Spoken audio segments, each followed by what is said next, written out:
Os voy a hablar de lo que me han encargado, que ha sido de cómo podemos interpretar los electrogramas de los registradores insertables subcutáneos. Como sabéis, estos son unos dispositivos que se vienen implantando hace aproximadamente unos 15 años y la verdad es que han aportado bastante al diagnóstico y el tratamiento de ciertas arritmias. Se ha avanzado bastante en el manejo del síncope con estos dispositivos. Se ha incluso utilizado como herramienta para implantar marcapasos o no a pacientes con bloqueos bifasciculares, para establecer también el pronóstico en los pacientes con infarto de miocardio. Y digamos que eso sería el grupo de registradores insertables clásicos, el primero que tenéis ahí, para la monitorización del ritmo cardíaco en general, las bradicardias y las taquicardias. Recientemente, desde hace un par de años, se dispone de otro tipo de dispositivos implantables, que son aquellos que se utilizan para monitorizar la fibrilación auricular y que ya está bastante validado y que ahora veremos también algunos trazados de este tipo de Holter implantable.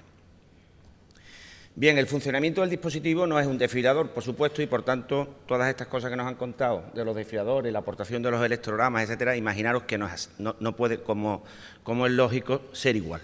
Esto es un dispositivo tremendamente sencillo, que no mide más de 5 centímetros y que se implanta debajo de la piel.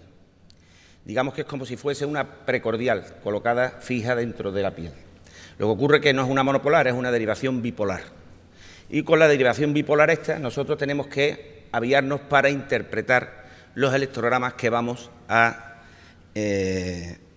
luego intentar interpretar. Bien, este dispositivo lo que hace es registrar la derivación bipolar, la amplifica, la filtra y si el nivel de detección que tiene la señal alcanza el umbral que se ha puesto de sensibilidad, pues será reconocido como una onda R, que es lo que verdaderamente detecta el electrograma. El electrograma del Holter insertable lo que detecta son las señales de las ondas R y esta señal, posteriormente, si ha sido reconocida, será almacenada y nosotros podremos interpretarla. El dispositivo después es muy sencillo. Lo único que podemos hacer es programarlo en una serie de cortes de frecuencias que nos van a detectar. Ahí pone TV, os voy a hablar del dispositivo que yo manejo, que es el Revil de la casa Mestroni, no conozco los otros dispositivos, aunque hay 2 dispositivos más en el mercado, y deciros que viene puesto como taquicardia ventricular rápida, taquicardia ventricular. Sencillamente, el aparato lo que reconoce es la onda R, por tanto, bueno, puede ser una taquicardia auricular, puede ser una fibrilación auricular, puede ser una taquicardia ventricular. Lo que detecta son ondas R exclusivamente.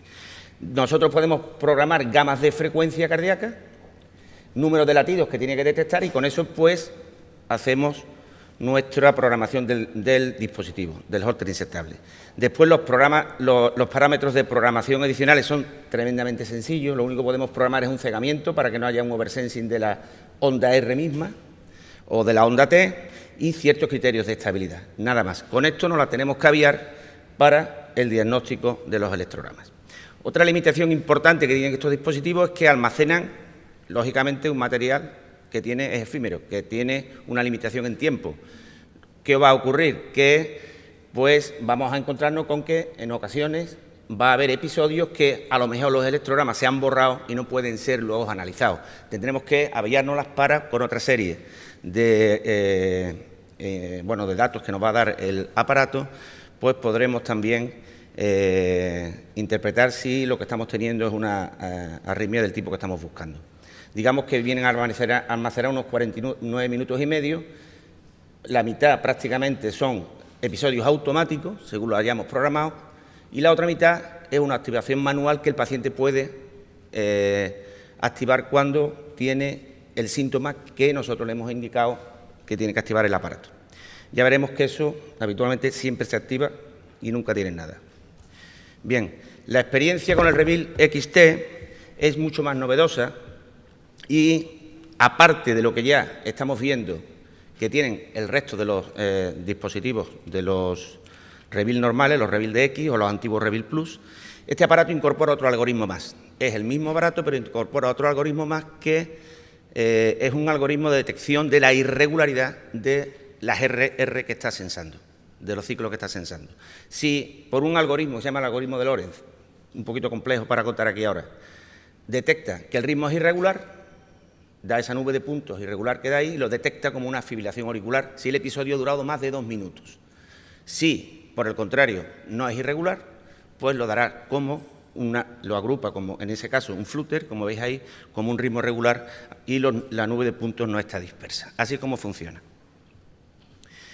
Esto nos dará también información, y es importante a la hora de verlo, de los contadores de episodios. Nos va a decir el número de episodios que estos pacientes con fibrilación auricular han tenido, si son síntomas, si los síntomas los podemos relacionar luego con verdaderamente si son o no fibrilación auricular, el número de episodios de fibrilación auricular que ha tenido.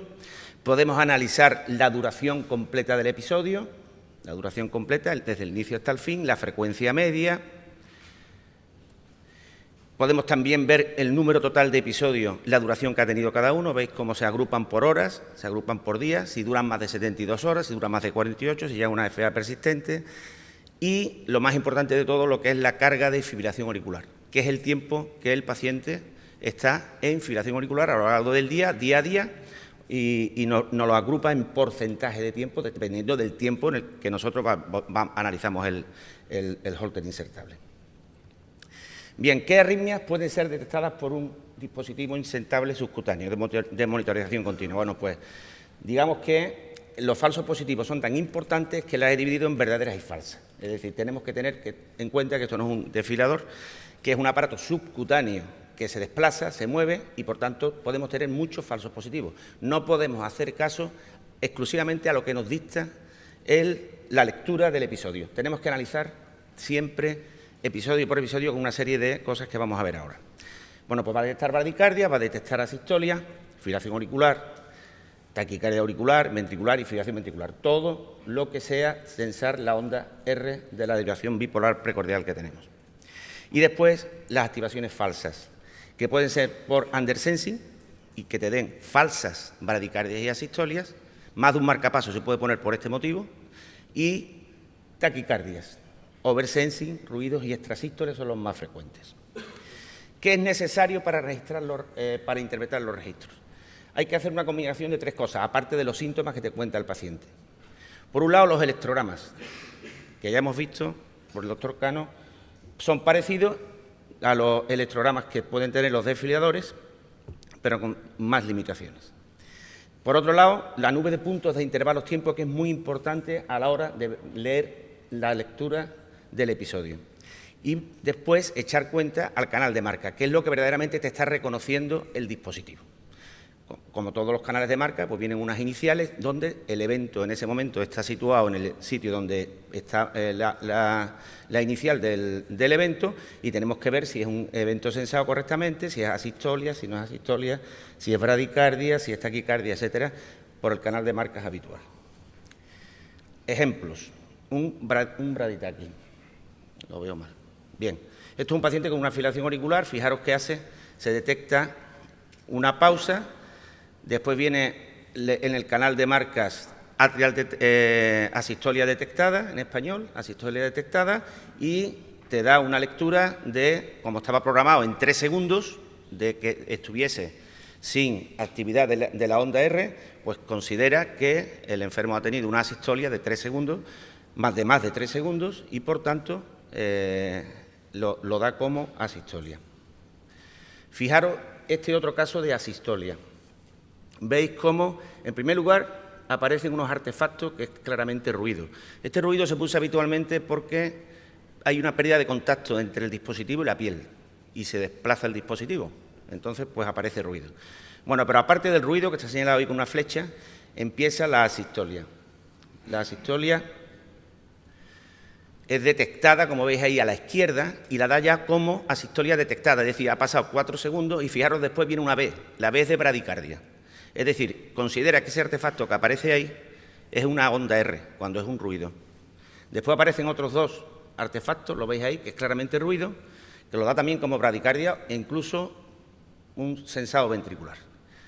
Por tanto, el aparato te está detectando una asistolia, como veis ahí, subrayado, de 4,2 segundos, porque previamente ha dado como ese ruido, como ondas R, cuando en realidad el paciente ha tenido 16 segundos de asistolia. Eso es una cosa que tenemos que siempre combinar los trazados con la información que nos está dando. Esto sería una falsa asistolia clarísima por Andersen. Si fijaros cómo lo que ha ocurrido es que el nivel de sensibilidad que tiene la R es más baja de lo que estamos viendo. La R tiene un voltaje más pequeño, no la detecta y, bueno, pues te la da como una bradicardia cuando en realidad el hombre o la mujer tiene sus ondas R perfectamente. Esto no es sencillamente un falso positivo por Andersen de asistolia. Estas asistolias por falta de contacto ya no se ven porque se veían más en el Reveal Plus, pero digo que más de una asistolia de este tipo se ha puesto un marcapaso cuando no son tan pronunciados. Fijaros cómo hay ruido, después se ve como una raíz cuadrada, unas vibraciones en medio y después una raíz cuadrada otra vez y vuelve a la línea de base. Eso es claramente un artefacto por pérdida de contacto que producía asistolias que no eran tal. En la fibrilación auricular. Fijaros los intervalos tiempos de un inicio de una fibrilación auricular. Como el paciente está en ritmo sinusal, hay muchísimos latidos prematuros, son los disparadores de la fibrilación auricular, los extrasístoles auriculares, y después se desorganiza la nube de puntos, hay irregularidad y ya se detecta como una fibrilación auricular. Este ya es un episodio sostenido. Fijaros cómo todos los intervalos son tremendamente irregulares. Si son de más de 2 minutos, te la considera una fibrilación auricular. Y este sería el electrograma de ese episodio, que se ve perfectamente la derivación bipolar de las ondas R, como es totalmente irregular y es una fibrilación auricular verdadera. Los falsos positivos de los Reveal XT de los electrogramas. Nosotros hemos hecho un estudio que está ahora en evaluación y que hemos incluido a 35 enfermos con Reveal XT que se han sometido a una fibrilación auricular paroxística y que se puso el Reveal antes del implante, 94 días antes. Fijaros el gran problema que tiene este dispositivo, y es que en 7 pacientes de los 35 había, que son el 20%, había un 63% de activaciones falsas. Es decir, hay que leer una a una. Esas activaciones falsas eran o bien por ruido, como lo que acabamos de ver, o extrasístoles auriculares o extrasístoles ventriculares que daban irregularidad y te la detectaba como fibrilación auricular. De tal manera que de 3.250 activaciones automáticas del dispositivo, más de la mitad eran falsas. Ahí tenéis un ejemplo de ruido en un Reveal XT. Este otro paciente que te está dando el dispositivo que tiene una fibrilación auricular y, sin embargo, lo que veis ahí son claramente salvas agrupadas de extrasístoles auriculares. El paciente tiene onda P, está en ritmo sinusal. Lo que ocurre es que, como hay irregularidad, pues te lo detecta como una fibrilación auricular y está en ritmo sinusal. Este sería, fijaros también, otro paciente que son por extrasístoles ventriculares, que era prácticamente bigeminado. Fijaros arriba, longitud de ciclo sinusal entre 700 y 900 y después latidos anticipados prácticamente constantes. Lo que ocurriera era esto, estaba en ritmo sinusal y tenía extrasístoles ventriculares. Lógicamente, si eso se produce durante mucho tiempo, dura más de 2 minutos, los intervalos son irregulares y el algoritmo de Lorentz te lo da como una fibrilación auricular. Es una falsa también activación del Reveal XT. En cuanto a las activaciones por síntomas, los pacientes, esto es una cosa importante, activan el desfibrilador, se les intenta educar en el sentido de que activen cuando tengan síntomas derivados de las arritmias, disnea, palpitaciones, síncope, etcétera, etcétera. Sin embargo, bueno, el 62% de nuestros pacientes activaron verdaderamente y eran episodios de FA, el resto eran extrasístoles auriculares, eran extrasístoles ventriculares o no tenían absolutamente nada. Esto es un Reveal Plus antiguo. Fijaros cómo se ven perfectamente las rachas de taquicardia ventricular monomorfa no sostenidas, repetidas, típicos de taquicardias del tracto de salida del ventrículo derecho. Este es un Reveal DX reciente. Fijaros cómo son taquicardias ventriculares no sostenidas, ritmo sinusal, hay un extrasístole ventricular que es detectado correctamente en ventricular sensing. Como la anchura del QRS es muy grande y el cegamiento no está muy puesto de más de 100 milisegundos, lo detecta como un ventricular refractario y inicia una taquicardia regular, entra en zona de taquicardia rápida, que es FS, Fibrillation Sensing, después hace 2 latidos más, como está en la gama de frecuencia más lenta, la considera como taquicardia sensing. Yo creo que esto es correcto, probablemente fuera una taquicardia ventricular no sostenida y así se estableció el diagnóstico. Ahí tenéis los episodios y la detección eran 14 segundos de taquicardia ventricular no sostenida. Fijaros, sin embargo, este paciente nos está dando la información, el dispositivo, de que tiene una taquicardia ventricular rápida. Ahí lo tenéis a la izquierda en el círculo. Sin embargo, la frecuencia ventricular de la taquicardia ventricular rápida son 260 milisegundos, que si no me equivoco son 240 latidos minutos. Por tanto, si luego vemos aquí que la frecuencia media son de 167, algo está pasando. Probablemente nos esté dando una información errónea el dispositivo. Es decir, nos ha dicho que esto es una taquicardia ventricular rápida y aquí lo que estamos viendo es que si son 240 la detección de una ATV rápida y tiene 167, algo no cuadra. Analizamos luego la nube de puntos y vemos que hay tres secuencias, ¿no? La sinusal de 600 milisegundos, otra de 400 milisegundos, fijaros, y otra sobre los 200 milisegundos. Y prácticamente ordenados. Aquí lo que estaba pasando, los electrogramas sí, evidentemente, sí fueron muy útiles, es que estaba viendo un oversensing de la onda P. Fijaros que lo que está haciendo el dispositivo es sensando 3 ciclos diferentes, que es la onda P, el intervalo PR, la onda R y el RP siguiente. Es decir, fue un falso positivo de taquicardia ventricular. Y 2 casos más, para terminar, sobre pacientes con fibrilación ventricular. Diréis, ¿cómo se puede poner un Revil a un paciente con fibrilación ventricular? Pues, desgraciadamente, así fue. Entonces, veis aquí, esto es un paciente isquémico que nos lo envían para ponerle un Revil porque tiene síncopes. El enfermo tiene fracción de eyección rigurosamente normal, no tenía cicatriz de infarto y le habían hecho un cateterismo, le habían colocado un stent o 2 stents. El paciente empieza a tener episodios sincopales, no son muy repetidos y consideran que probablemente lo mejor es una monitorización continua y ponerle un Revil. Estamos hablando de un paciente que además eso se ha evaluado en que el poner Revil a pacientes sin disfunción ventricular y estudiar síncope probablemente, creo que era el ISV2, no me acuerdo ahora mismo, pues no había problema y estaban indicados, era una indicación tipo 2. Le pusimos el Revil y fijaros que el paciente, ahí en el QRS se ve un artefacto hacia abajo que claramente es un descenso del ST, había empezado con dolor precordial y inicia una fibrilación ventricular detectada como TEO rápida correctamente. El aparato tiene la capacidad de almacenar 30 segundos antes y 30 segundos después del episodio. En la raya roja lo que estáis viendo es el corte, porque no puede estar recogiendo todo el trazado. En realidad fueron 12 minutos hasta que lo asistió el 061, los equipos de emergencia nuestros de allí de Sevilla, y lo que tuvo fue una fibrilación ventricular y el paciente, después falleció en la UCI. Se había documentado con el holter insertable. Y para terminar, un caso que publicamos por sorprendente, de una paciente joven de 30 y tantos años, sin cardiopatía estructural aparente, que tiene episodios sincopales. Episodios sincopales sin cardiopatía estructural, pero no gustaban. Eran episodios sincopales nocturnos, no tenían relación con la actividad física, no había ninguna situación de perfil vasovagal que te dejara tranquilo y después de estudios no invasivos se solicitó un Revil, un holter insertable. Este era un Revil Plus. Bien, ahí veis cómo la paciente tiene un episodio, está en ritmo sinusal, empiezan a aparecer marcados con un círculo extrasístoles ventriculares. Esos extrasístoles ventriculares se van haciendo cada vez más frecuentes. Al principio, fijaros cómo no hay nada, sino que hay una relación clara entre el extrasístole y que aparecen unos segundos antes y un episodio luego de fibrilación ventricular que dura 3 minutos. Ahí está perfectamente contabilizado, desde las 9:42 hasta las 10:45. Y la paciente no se muere. 3 minutos en fibrilación ventricular. Fijaros cómo luego, ahí tenéis un detalle del episodio, continúan, sale en ritmo sinusal y los extrasístoles empiezan a disminuir, como ahora veremos,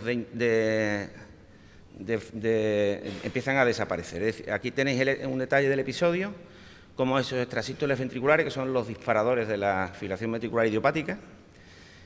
Uno de ellos, el último, inicia la fibrilación ventricular, tiene un aspecto de torsión de punta y la enferma no estaba tomando absolutamente nada, era una enferma que no tenía aparente cardiopatía. Ese es el cese del episodio.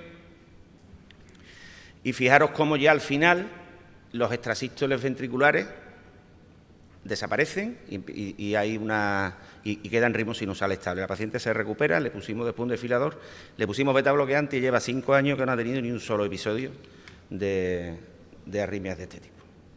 Y nada más, esto es todo lo que quería contar. Gracias.